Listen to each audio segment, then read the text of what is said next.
Nathan was halfway through ordering a flat white at a small cafe in Sydney when something outside the window made him pause. "Wait, what is that bird?" he said, leaning closer to the glass. The barista didn't even look up from the espresso machine. "Which one?" "That one," Nathan pointed. The giant white one screaming like a car alarm. The barista finally glanced outside and shrugged. "Oh, cockatoo." Nathan blinked. "That's normal?" "Yeah." Nathan laughed awkwardly. "Haha. Okay." Back home in Denver, birds meant pigeons, maybe a few ducks near a park. Nothing that sounded like a power tool having an emotional breakdown. Outside the cafe window, 3 cockatoos were perched on a streetlight, screaming at each other like they were arguing about rent. Nathan shook his head. "Those things sound angry." The woman sitting at the table next to him smiled. "They're always like that in the morning." "Always?" "Yep." Nathan picked up his coffee and stepped outside. The sound hit him immediately. Not just the cockatoos. There were dozens of other birds calling from trees along the street. Loud ones, weird ones that sounded like lasers from a science fiction movie. He looked up. Whoa! A rainbow-colored bird swooped across the street and landed on a power line. Nathan turned to the woman who had followed him out with her takeaway cup. "Is that real?" She laughed. "Lorikeet. That thing looks like a cartoon." "Yeah, they're everywhere." Nathan watched the bird tilt its head and squawk loudly. He muttered. "Australia really commits to the wildlife theme." The woman chuckled. "You just got here, didn't you?" "Yeah, yesterday." "Give it a few days. You'll get used to it." Nathan looked around the street again. Trees everywhere, birds everywhere. But what surprised him most was the people. Nobody seemed to care. 2 office workers walked by discussing a meeting schedule while a cockatoo screeched above them like an alarm siren. A cyclist rode past without even glancing at the lorikeets. Nathan pointed upward again. How is everyone ignoring this? The woman took a sip of coffee. "Because it's just birds." "Just birds?" "Yeah." Nathan laughed. "Where I'm from, if birds sounded like that, the entire neighborhood would assume something was wrong." She smiled. "Welcome to Australia." Nathan started walking down the street, still looking around like a tourist in a nature documentary. "Huh," he said quietly. A rustling sound came from a nearby tree. He froze. Wait, something just moved." The woman glanced up casually. "Probably a possum." Nathan turned slowly. "A possum? In the middle of the city?" "Yeah. During the day?" She shrugged. "Sometimes." Nathan stared at the branches. Nothing appeared, but the idea alone made him laugh. "Okay," he said. "So, let me get this straight." He gestured around the street. Colorful parrots screaming overhead, possums living in city trees, and everyone's acting like this is completely normal. The woman nodded. "Pretty much." Nathan took another sip of coffee and looked down the street again. "Wow," he said softly. Back home, wildlife meant hiking trails, national parks, or maybe a raccoon digging through trash at night. Here, it seemed to be part of the neighborhood. Just another background detail. Nathan shook his head, smiling. "Well, this is going to be interesting." Olivia had just stepped out of a small grocery shop in Brisbane when she stopped so suddenly that the man behind her nearly walked into her. "Whoa, sorry," he said, but Olivia wasn't even listening. She was staring at the sidewalk. Excuse me," she said slowly. "Is that a lizard?" The man followed her gaze. A thick gray lizard about the size of a small dog was calmly strolling across the pavement like it had somewhere important to be. He shrugged. "Yeah." Olivia blinked. "Yeah?" "Blue-tongue lizard," he said casually. The lizard paused, flicked its tongue, then continued waddling toward a patch of grass. Olivia took 2 steps backward. Wait. That thing is huge." The man laughed. "You should see the big ones." Olivia turned to him slowly. "Bigger than that?" "Yeah." She stared at the lizard again. 2 teenagers walked past them without even glancing down. Olivia pointed. How is nobody reacting to this? The man adjusted his grocery bag. Because it's just a lizard. Just a lizard? She repeated. Yeah. Back home in Chicago, the biggest wildlife Olivia expected to see near a sidewalk was maybe a squirrel, and even that usually caused someone to stop and take pictures. Here, a reptile the size of a loaf of bread was crossing the walkway like it owned the place. Olivia pulled out her phone. Okay, hold on. I have to film this. The man chuckled. First time? Very first. She crouched slightly, recording. Wow, look at this thing, she whispered to her camera. I'm standing in the middle of a city, and there's a dinosaur casually walking past a grocery store. The lizard stopped again, its tongue flicked out. Olivia jumped a little. Whoa! The man laughed harder this time. Relax. They're harmless. Harmless. Yeah.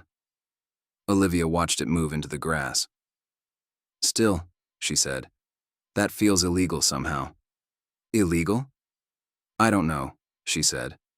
Like wildlife should not be this comfortable around people. He smiled. They live here too. Olivia stood up and slipped her phone back into her pocket. Okay. That was already more wildlife than I expected today. She started walking down the street. Then she stopped again. Wait. The man sighed playfully. What now? Olivia slowly pointed upward. On the roof of a nearby café, 2 large birds were hopping around the outdoor tables. One of them grabbed a packet of sugar and flew off with it. Did that bird just steal sugar? She asked. The man looked up. Yeah, Ibis. Ibis? They steal food all the time. Olivia stared. You're telling me birds here are basically street thieves? Pretty much.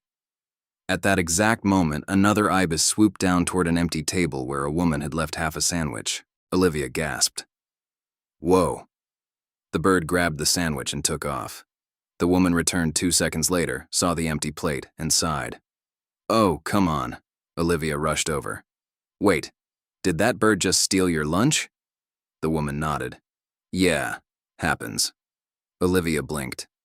Happens? Yeah, the woman said calmly. You can't leave food unattended. Olivia turned slowly toward the man from the grocery store. You guys live like this? He grinned. Yep. Olivia laughed in disbelief. Okay. Wow.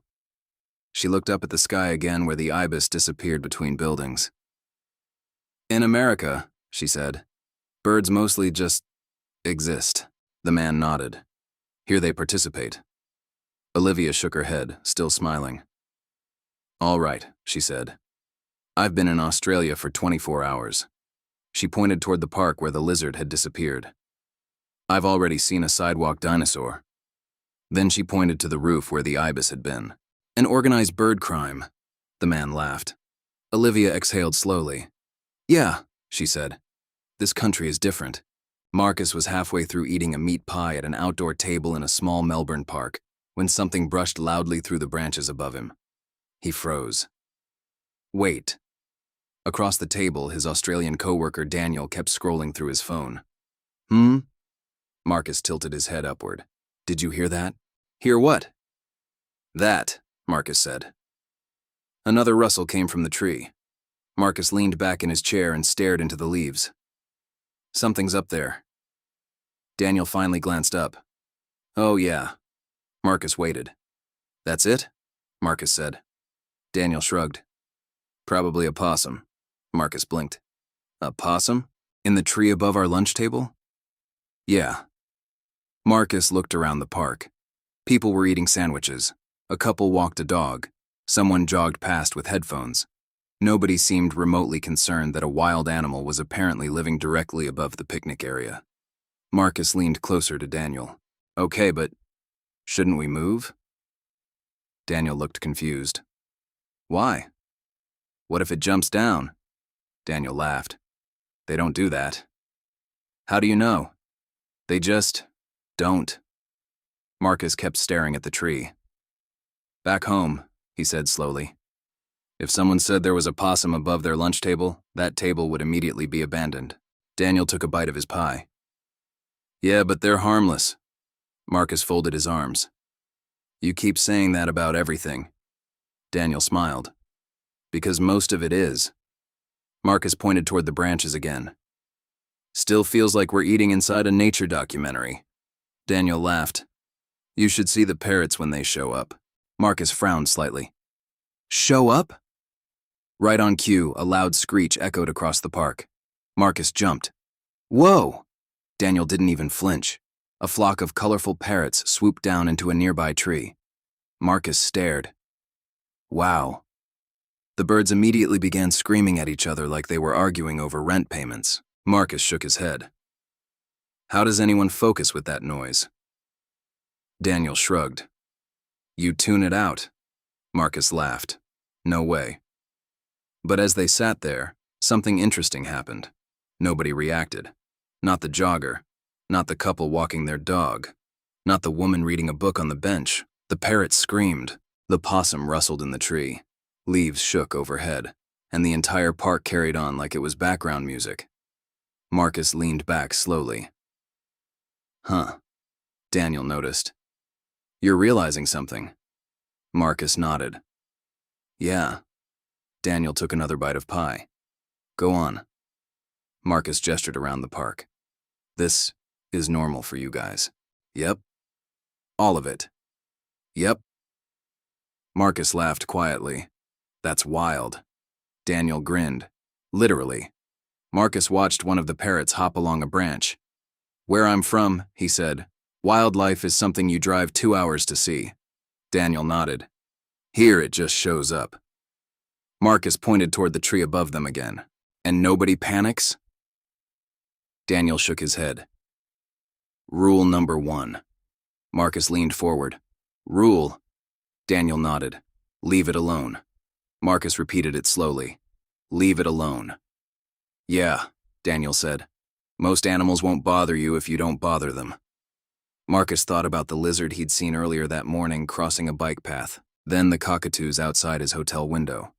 Now a possum living in a park tree. Marcus murmured.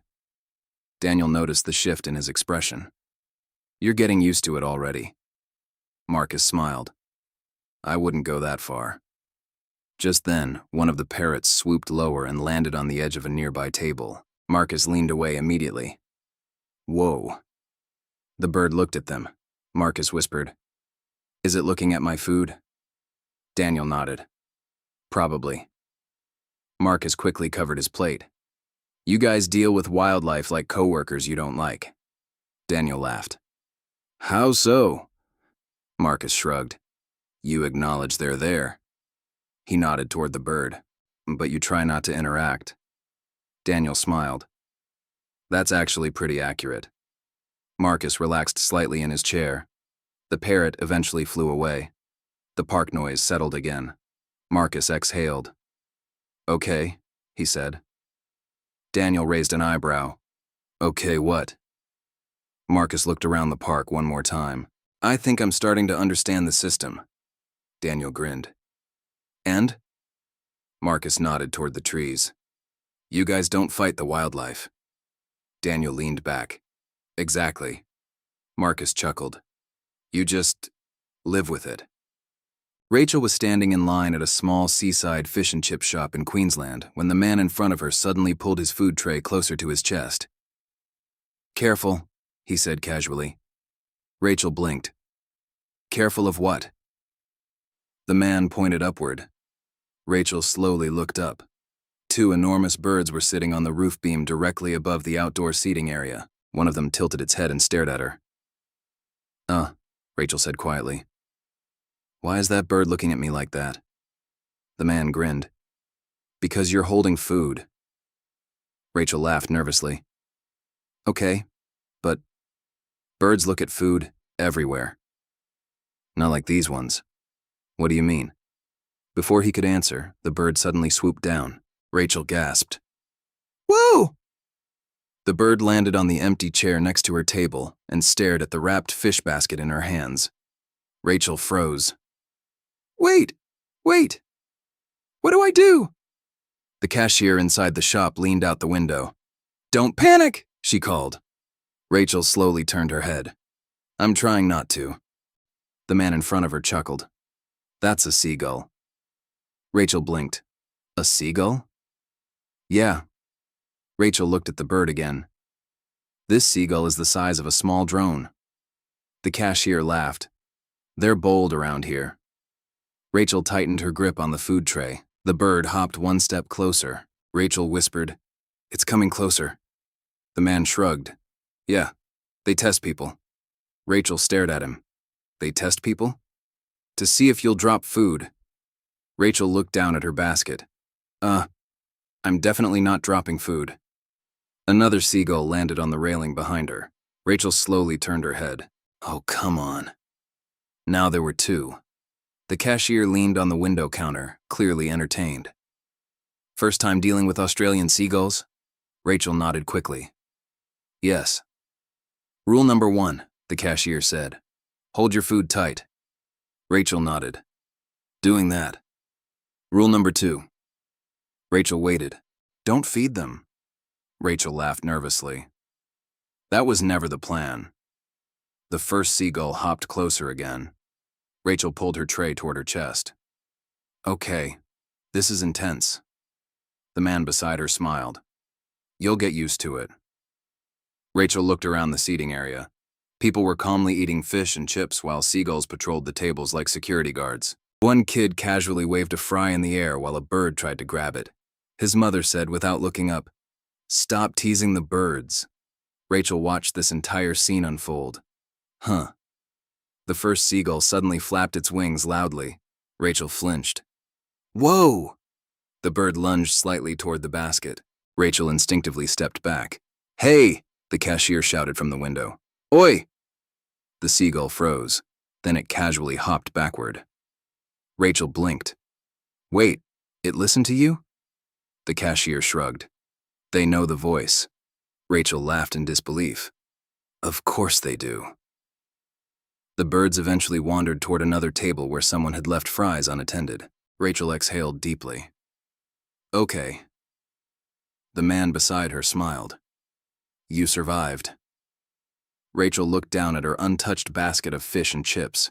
Then she looked around at the birds pacing the area like tiny food inspectors. This is unbelievable, she said. The man laughed. You should see the pelicans. Rachel's eyes widened. Pelicans? Yeah, down by the marina. Rachel shook her head slowly. Let me process these food-thieving seagulls first.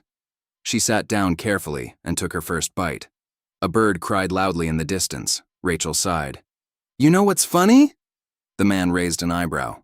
What? Rachel gestured around the patio. Back home, if birds started dive-bombing people's lunch. She paused. Everyone would leave. The man smiled. But here? Rachel looked at the calm diners around her. You just keep eating. She took another bite of fish and nodded thoughtfully. Then she laughed. Honestly? The man waited. Rachel grinned. I think I'm starting to understand how this place works. Sophia was sitting on a wooden bench near the Sydney harbor, holding a takeaway coffee and watching the water when something soft landed beside her. She glanced down. A pigeon. Nothing unusual. Except the pigeon wasn't alone, wasn't. A brightly colored lorikeet landed right next to it. Then another. Sophia watched them shuffle around her feet. Okay, she murmured to herself. This is normal now. A week earlier, she would have jumped up immediately. Now she just lifted her feet slightly so the birds could pass. Wow, she whispered, almost laughing. A man walking his dog paused nearby and noticed her watching the birds. Getting used to them? He asked. Sophia nodded. Yeah, actually. He smiled. First trip to Australia? Is it that obvious? Little bit. Sophia laughed. At the beginning of the week, I thought every animal here was trying to start an incident. The man chuckled. What changed? Sophia thought about it for a second. Well, she said, I realized something. He waited. Sophia gestured toward the trees lining the harbor path. You guys grow up around all this? The man nodded. Pretty much. Sophia pointed at the lorikeets now hopping between the benches. Back home, animals like that would be in a zoo. Yeah? Yeah. She took a sip of coffee. In the US, wildlife is usually something you drive somewhere to see. The man nodded slowly. National parks, right? Exactly. Sophia leaned back on the bench. But here. She looked around the harbor. Birds flying overhead, people jogging, someone eating lunch while a seagull watched from a railing. It's just part of the neighborhood. The man smiled. That's a good way to put it. Sophia nodded thoughtfully. At first I thought everyone here was way too relaxed about animals. The man laughed. The man, yeah, visitors say that a lot. I kept thinking, Sophia continued, why is nobody reacting? She mimicked her earlier panic voice. There's a giant lizard on the sidewalk. The man laughed louder. Blue tongue? Yes. Sophia pointed dramatically. That thing looked prehistoric. He nodded. They're friendly. That's what everyone keeps saying, she replied. Sophia paused for a moment, watching the birds move around the bench. You know what I finally realized? What? You guys don't see wildlife as something separate from daily life. The man tilted his head slightly. Go on. Sophia smiled. You just treat it like weather. He laughed. That's actually pretty accurate. Sophia gestured toward the lorikeets again. They're just around. Yep. Sometimes loud. Yep. Sometimes annoying. Definitely. But mostly harmless. The man nodded. That's the idea. Sophia shook her head with a quiet laugh. It's funny. What is? Back home we designed cities to keep wildlife out. She pointed toward the trees again. But here the city kind of grows around it. The man smiled. That's Australia. Sophia watched a seagull glide across the water. For the first time all week, she didn't feel surprised by it. It just felt like part of the scenery. She said quietly. The man noticed the expression. You're having the realization moment. Sophia nodded. Yeah. What's the conclusion? Sophia smiled and lifted her coffee cup slightly. The wildlife isn't the weird part. The man raised an eyebrow. Oh. Sophia looked around the harbor again. The weird part, she said, is how quickly it starts feeling normal. The man laughed. Careful. Why? You stay long enough, he said. You'll start ignoring the cockatoos too. Sophia chuckled. Give me another week. A lorikeet chirped loudly beside the bench. Sophia glanced down at it and smiled. Honestly? The man waited. I think I'm already halfway there. Andrew was dragging his suitcase across the sidewalk outside his hotel in Sydney when a loud screech exploded from a nearby tree.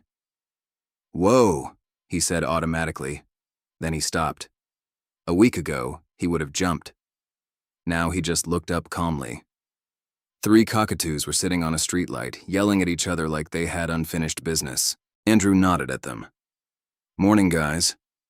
A taxi pulled up beside the curb. The driver leaned out the window. Airport? Andrew nodded and lifted his suitcase into the trunk. Yep. As he climbed into the back seat, another cockatoo screeched. The driver chuckled. Loud today. Andrew laughed. I used to think those things were terrifying. The driver glanced at him through the mirror. Used to? Yeah, Andrew said. The car pulled into traffic. I've been here 2 weeks. And? Andrew shrugged. Now they just sound like morning noise. The driver nodded approvingly. That's the adjustment. Andrew looked out the window as the taxi rolled through the city. A lorikeet darted across the street. Someone walked their dog past a tree where birds were arguing loudly. Andrew smiled. You know what's funny? What? Andrew leaned forward slightly. When I first arrived, I thought this country had an unreasonable number of animals. The driver laughed. Still true, Andrew nodded. Yeah, but now it feels different. How so? Andrew pointed toward a park they were passing.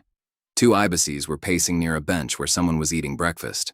A man casually shooed one away. Andrew said. Back home, that would be chaos. The driver smiled. But here? Andrew shrugged. Here it's just Tuesday. The driver laughed. That's about right. Andrew leaned back in his seat. For the first few days, I kept asking people the same question. What question? Andrew raised his eyebrows. Is that normal? The driver chuckled. Classic tourist line. Exactly. Andrew gestured toward the window again. I asked it about the birds, the lizards, the possums, even the spiders. The driver nodded knowingly. And everyone told you the same thing. Andrew grinned. Yep. Yeah. They both laughed. The taxi stopped briefly at a traffic light. Andrew noticed a group of office workers walking under a tree full of screaming cockatoos. None of them even looked up. Andrew shook his head in quiet amusement. That still amazes me. What does? How quickly people here ignore it. The driver shrugged. You grow up with it. Andrew nodded slowly.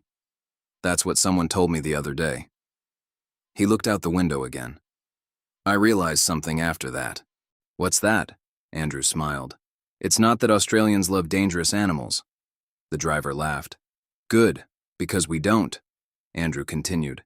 It's that people here learn how to live around wildlife instead of trying to eliminate it.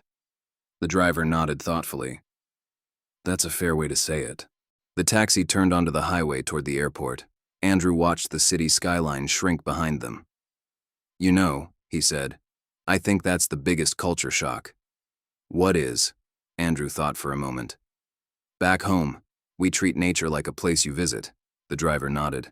National parks, national camping trips. Exactly. Andrew pointed behind them toward the city.